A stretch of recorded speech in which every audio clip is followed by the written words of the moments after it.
Alright. Do you know anything about 9/11? I remember all of it. Go with Sophia. Yeah. I remember where I was. We were getting dressed, ready to go to work at 7 o'clock in the morning here because it was a 2-hour difference. 9. Yeah, it was 9 over there when it happened. And it was quite a shock. It pretty much wiped out from what I can remember, it pretty much wiped out the entire week. There were no planes flying. Everybody was pretty well shut. At one point, Ryan, aside from military aircraft, Come on. Air Force One was the only plane in the air. Alright. On that day. That was the only plane there was except for fighters that were protecting places. Okay. Okay. Sorry, but I think that's an interesting fact. Yeah.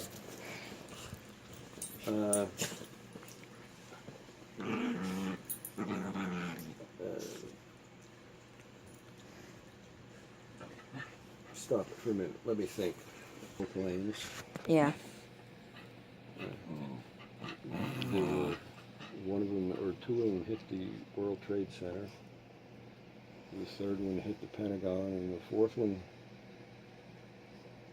crashed in western Pennsylvania. Yeah.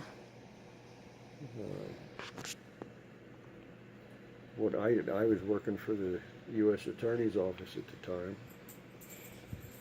and everything was on high alert. All of the offices were on high alert. There was everything kind of slowed down. We were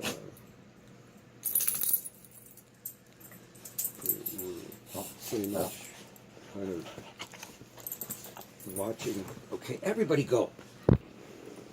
It was just everybody was just waiting for the something else to happen. You know. They're like, Yeah. My uncle lived probably, 3-4 miles from the World Trade Center when it was hit. And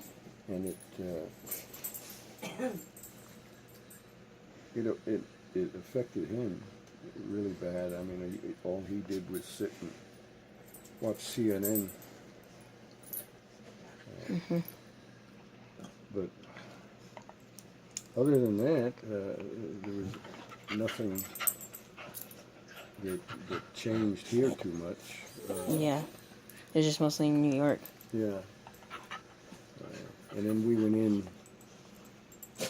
shortly thereafter,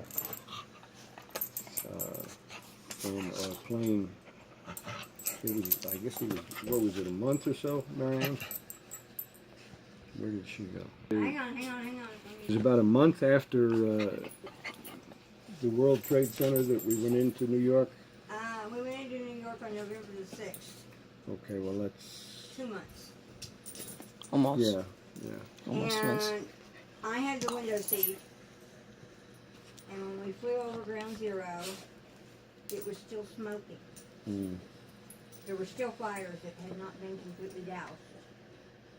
Geez, 2 months. Wow. Well, you had a lot of natural gas and stuff in the area, and it got into pockets in the rubble and would catch fire. And then we, after that, we drove past it, but we couldn't, it was pretty well fenced up. You couldn't see anything, but we did go past it, and it was kind of eerie, I guess you would say. Yeah.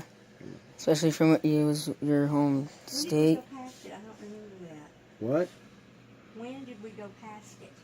Well, it was later on. I think it was when my mother passed away.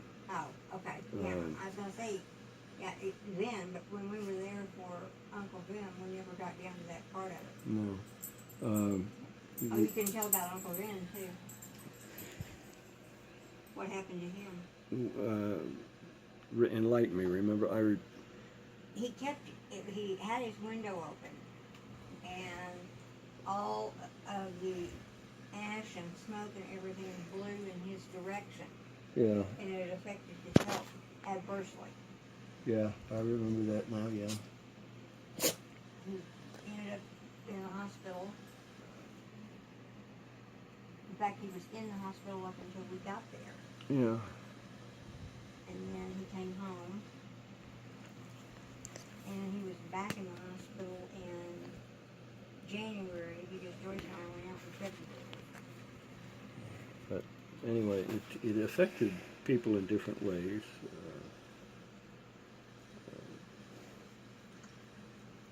I think the thing that I noticed, which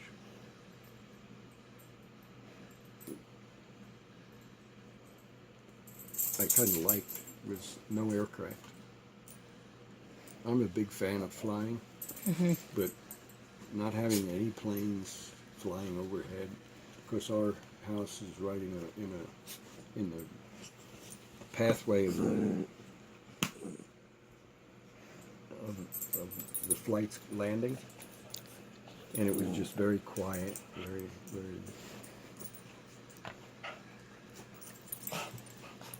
It was just kind of nice. But no, that's basically all I remember. What happened?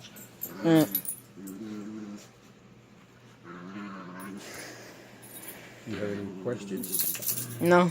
Okay. The real other than the fact that it was in your home state. Yeah, it was my home state, and it was, and it's just kind of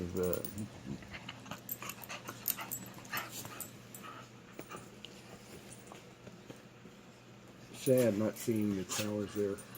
Because you grew up with them. Yeah. Yeah. And actually, Ryan, when you think about it, home state makes a huge difference because as much as 9/11 affected me, the Oklahoma bombing 5 years earlier affected me more because that was my home state. Yeah. And I knew people that should have been in the building and weren't. Are you making a presentation? Yeah. You are. Let me give you something that I would like back very much. I wouldn't give it to him. You do have a tendency to misplace it. See that? Yeah. Okay. Let me tell you the story about this. Oh, you gonna Yeah, I take a can get picture of it? Yeah, okay. All right. Now, this lady was returning on a cruise ship up the Hudson River, right, early in the morning, just as the sun came up, and as she passed the World Trade Center, she snapped this picture, and it was just, say, probably a week or two before it was shut down or tore down. You know, it fell down. Yeah. And it's an interesting thing because it looks like a cross. Yeah. It might have been an omen of some sort. Anyway, is that enough? Yeah. Okay. But that's probably one of the most interesting things I've seen from the I don't think I have anything else in here.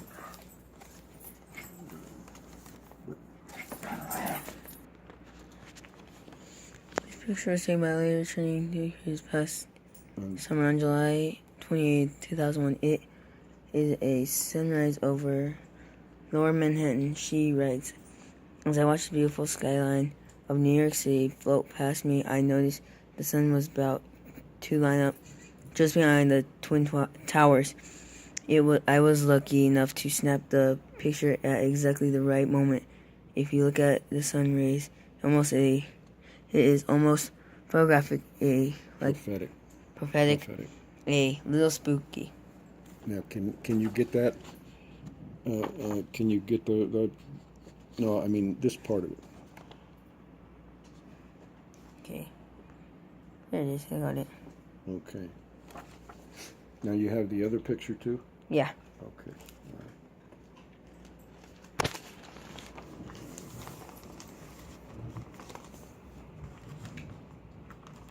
It's raining. It's fair time. Mm-hmm. It's raining.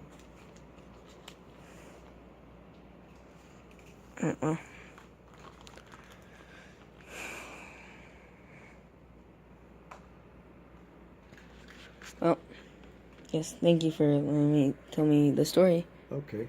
You're welcome. All right.